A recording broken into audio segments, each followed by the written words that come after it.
శాస్త్రవేత్తలే కాదు నూతన ఆవిష్కరణలకు అభ్యుదయ రైతులు నాంది పలుకుతున్నారు. బీడు భూముల్లో సిరులు కురిపిస్తూ వ్యవసాయంలో విస్తృత పరిశోధనలు చేస్తున్నాడు ఓ రైతు. తన 130 ఎకరాల వ్యవసాయ క్షేత్రాన్ని ఓ ప్రయోగశాలగా తీర్చిదిద్దాడు. జీవ వైవిధ్యం ఉట్టిపడే రీతిలో వర్షపు నీటిని ఒడిసిపట్టుకుంటూ పూర్తి సేంద్రియ పద్ధతిలో సాగు చేస్తున్నాడు. కుంకుడు చెట్ల నుంచి అత్యధిక దిగుబడి సాధిస్తూనే వాటి గుజ్జు గింజల పొడి ద్వారా మరికొన్ని ఉత్పత్తులను ఆవిష్కరిస్తున్నాడు. వ్యవసాయ అధికారుల సాయంతో protection of plant varieties and farmers రైట్స్కు తన పరిశోధన వివరాలను దరఖాస్తు చేసుకున్నాడు. మరి ఇదంతా ఆ రైతుకు ఎలా సాధ్యమైంది? పరిశోధనలో తెలుసుకున్న విషయాలేంటి అనే విషయాలను రైతు లోకసాని పద్మారెడ్డి మాటల్లోనే విందాం.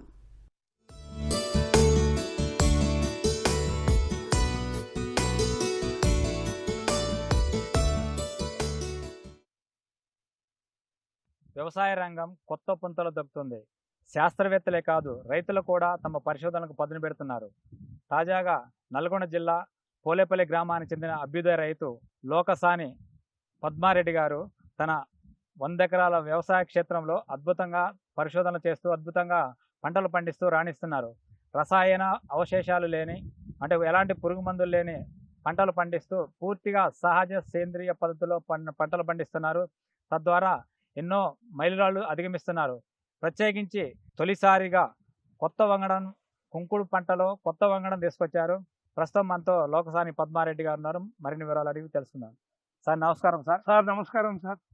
మీ యొక్క కృషి ఏంటి? అంటే మీకు ఇంత 100 ఎకరాల వ్యవసాయ క్షేత్రంలో వైవిధ్యంగా అంటే పంటలు సాగు చేస్తున్నారు.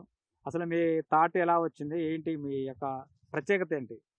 నాకు తాట నేను కాదు సార్, నా బ్రతుకుదెరువు, నా అవసరం అది. నేను చిన్న పిల్లవానిగా ఉన్నప్పుడే, నేను 8వ తరగతి చదువుతున్నప్పుడే మా ఇంటిలో దొంగలు పడి మా యొక్క ఆస్తి మొత్తము పోయింది. బంగారము చాలా వరకు ఉన్న సొమ్మంతా పోయింది. పోయినప్పుడు నాకు తప్పనిసరి పరిస్థితిలో నేను వ్యవసాయానికి రావాల్సి వచ్చింది.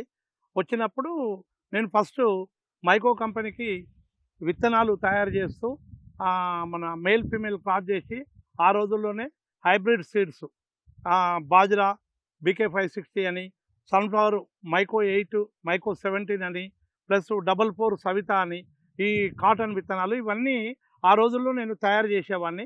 తయారు చేస్తూ వ్యవసాయంలో ఆ విధంగా వస్తున్న క్రమంలో నాకు ఇక అప్పుడు ఈ రసాయనిక ఎరువులతోనే ఆ రోజుల్లో మొత్తం ఫస్ట్ వ్యవసాయానికి వచ్చిన కొత్తలో పశువుల ఎరువులతోనే మా తాత వాళ్ళు మా నాన్న వాళ్ళు పశువుల ఎరువుతోనే వాళ్ళు పండించేవాళ్ళు.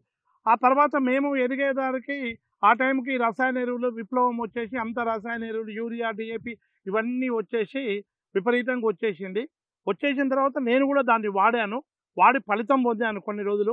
ఫలితం పొందిన తర్వాత తదుపరి మైనస్లు స్టార్ట్ అయిపోయి తెలిసిపోయింది. దానివల్ల లాభాలు ఏంది నష్టాలు ఏంది అనేది మాకు తెలిసిపోయినాక నేను తర్వాత సేంద్రియ వ్యవసాయానికి రావడం జరిగింది సార్. అంటే సాధారణంగా అధిక శాతం రైతులు వాణిజ్య పంటలు సాగు చేస్తూ ఉంటారు, లేదంటే సంప్రదాయంగా వరి పత్తి లాంటి పంటలు సాగు చేస్తారు. కానీ మీరు అంటే వినూతనంగా కుంకుడు పంటని ఎందుకు ఎంచుకున్నారు? దానివల్ల ఏంటి లాభాలు ఏంటి? ఎలా దాని ఉత్పత్తులు ఉపోత్పత్తులు ఎలా మార్కెటింగ్ చేస్తున్నారు? సార్ ఇప్పుడు వాస్తవంగా ఏం జరిగిందంటే మాది తెలంగాణలోనే మాకు నీటి శాతం చాలా తక్కువ ఉన్న ఏరియా, మాదంతా డ్రాట్ ఏరియా. ఇది మా మండలమే చందంపేట మండలం అనేది మొదటి నుంచి కరువు ప్రాంతం. అంటే మాకు రెయిన్ఫాల్ చాలా తక్కువ, వర్షము చాలా తక్కువ, నీటి వనరులు మాకు చాలా తక్కువ ఉండడం వల్ల నేను ఫస్ట్ నీటి కోసము చాలా ప్రయత్నం చేసి దగ్గర నేను ఈ 100 ఎకరాల్లో 347 బోర్లు వేయడం జరిగింది. ఆ తర్వాత నాకు కందకాలు కొట్టిన తర్వాత వాటర్ డెవలప్ అయింది. అయితే అక్కడ నీరు లేనప్పుడు నీరు లేకుండా మనం ఏ పంటలు పండించవచ్చు అని మా ఏరియాలో ఇక్కడ రంగారెడ్డి జిల్లా ఇక్కడ ఈ ఏరియాలో మొత్తము పియ్యపల్లి మండలు అంతా బత్తాయి తోటలు పెట్టేవారు. నేను కూడా కొంత బత్తాయి పెట్టినాక బత్తాయిలో నీటి ప్రాబ్లం ఎంత ఉందో అర్థమయ్యి అప్పుడు సైంటిస్టులు నాకు ఉసిరి చెట్లు ప్లస్ మన సపోటా చెట్లు పెట్టుకోమని సలహాలు ఇచ్చారు, హార్టికల్చర్ ఉద్యాన శాఖ అధికారులు. నేను క్రమంలో నేను కుంకుడు కూడా అడవిలో మా దగ్గర అడవిలో గమనించి నల్లమల్ల అడవుల్లో గమనించి ఆ కుంకుడు రైతులు అక్కడ గిరిజనులు వాళ్ళు ఎప్పుడో పురాతనమైన చెట్లు తాతల తండ్రుల నాటించిన చెట్లు వాళ్ళు ఒక్కొక్క చెట్టు ఒక 1/4 ఎకరము అరెకరము 200 150 సంవత్సరాల కింద చెట్లు వాళ్ళు పంట తీసుకుంటుంటే వాళ్ళని నేను గమనించాను. అంటే వాళ్ళు పెట్టినవి కావు, ఎప్పుడో అడవిలో వచ్చిన చెట్లు నేచురల్గా ఒక్కొక్క రైతుకు చెట్టు చిలకలు ఒక చెట్టు అట్లా ఉంటే దాన్ని నేను గమనించడం జరిగింది సార్.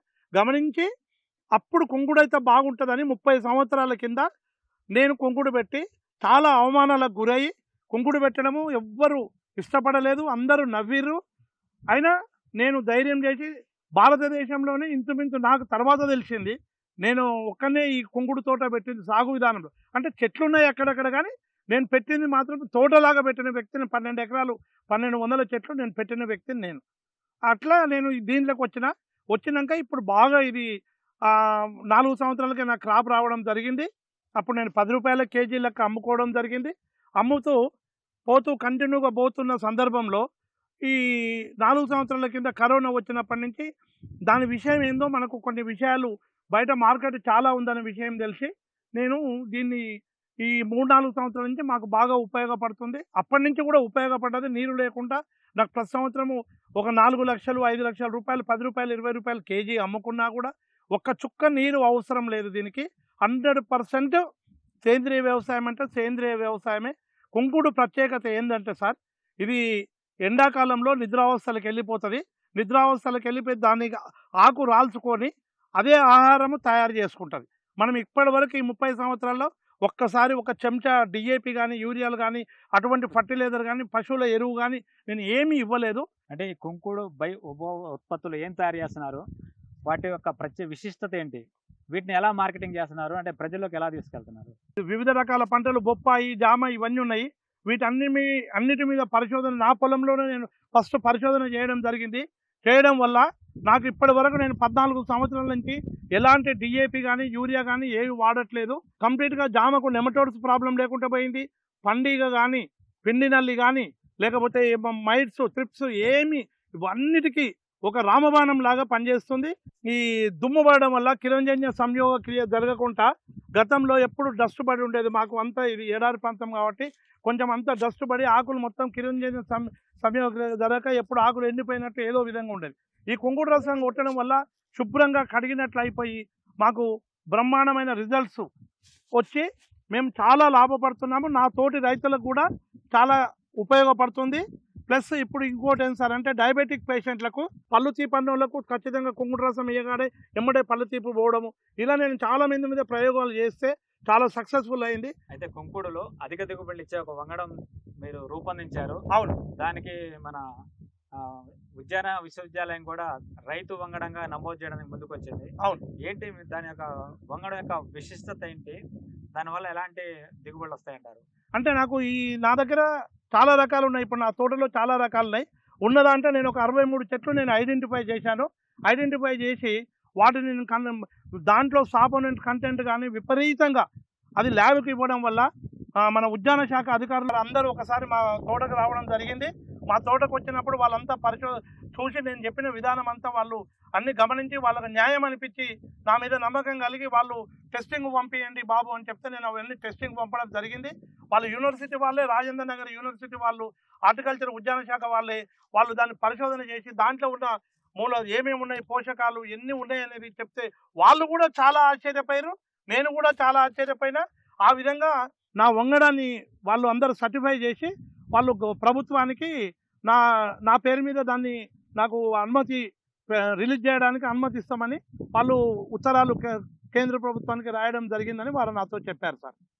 సార్ చెప్పండి, కుంకుడులో ఈ అధిక దిగుబడి ఇచ్చే వంగడం తొలిసారిగా రాష్ట్ర చరిత్రలో తొలిసారిగా వంగడం నమోదు చేస్తున్నారు. ఏంటి దాని ప్రత్యేకత ఏంటి? వీళ్ళు అభివృద్ధి చేసిన లోకసాని పద్మారెడ్డి కుంకుడు అనేది పూర్తిగా భిన్నంగా ఉంది, సొంతంగా ఉంది, ప్రత్యేకమైన లక్షణాలు కలిగి ఉంది. ఆ తర్వాత దాంట్లోంచి ఆ శాంపుల్ తీసుకొని పద్మారెడ్డి గారు ఒక విశ్వవిద్యాలయం క్వాలిటీ కంట్రోల్ ల్యాబ్లో ఇచ్చిన పరీక్షించినప్పుడు దాంట్లో అనేకమైన విషయాలు, ఆశ్చర్యకొలిపే విషయాలు చాలా ఉన్నాయండి. సహజంగా అన్సాచురేటెడ్ ఫ్యాటీ యాసిడ్స్ అంటారు, అవి గుండెకు చాలా మంచిది.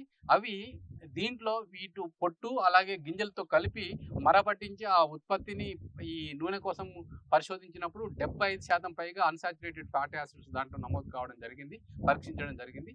అది దీని ప్రత్యేకమైన లక్షణం. అంటే గుండె ఆరోగ్యానికి మేలు చేసే అన్సాచురేటెడ్ ఫ్యాటీ యాసిడ్స్ దాంట్లో ఉన్నాయి. దాంతోపాటు దిగుబడి కూడా వాళ్ళ పరిశోధనలో తేలింది ఏంటంటే చాలా అత్యధిక దిగుబడి. మామూలుగా అడవి రకాలైతే 100 నుంచి 150 కిలోల కంటే ఒక చెట్టుకు ఎక్కువగా ఇవ్వవు, కానీ ఈ పద్మారెడ్డి గారు అభివృద్ధి చేసి సాగు చేస్తున్న ఆ రకంలో ఒక్క చెట్టుకు సరాసరిన 250 నుంచి 350 400 కిలోల వరకు కూడా దిగుబడి నమోదైంది. ఆ లక్షణాలు ప్రత్యేకంగా ఉన్నాయి. ఆ లక్షణాలు ఎక్కడ కూడా చేసిన తర్వాత కూడా ప్రత్యేకంగా ఉన్నాయి. కాబట్టి మా విశ్వవిద్యాలయం శ్రీ కొండలక్ష్మి తెలంగాణ రాష్ట్ర ఉద్యాన విశ్వవిద్యాలయం ఈ రకాన్ని లోకసాని పద్మారెడ్డి కుంకులు అనే పేరుతో ఆ రైతు పేరు మీదనే నమోదు చేయడం ద్వారా ఈ తెలంగాణలో మరింత మంది రైతులు ఎవరైనా సొంతంగా ఒక స్కిల్ ఉపయోగించి సొంతంగా ఒక రకాన్ని అభివృద్ధి చేసినట్టు పూర్తి స్థాయి హక్కులు వాళ్ళకు కల్పించే ప్రయత్నం మా విశ్వవిద్యాలయం చేస్తుంది. ఓకే, ధన్యవాదాలు సార్. రాబోయే రోజుల్లో ఎవరైనా రైతులు సొంతంగా వంగడాలను ఉత్పత్తి చేసినట్లయితే తమ పేరిట రైతు వంగడం నమోదు చేసేందుకు సిద్ధంగా ఉన్నామని చెప్పి శాస్త్రవేత్తలు చెప్తున్నారు. అలాగే వాతావరణ మార్పుల నేపథ్యంలో అంటే ఉద్యాన రంగానికి ఉజ్వలమైన భవిష్యత్తు ఉంది.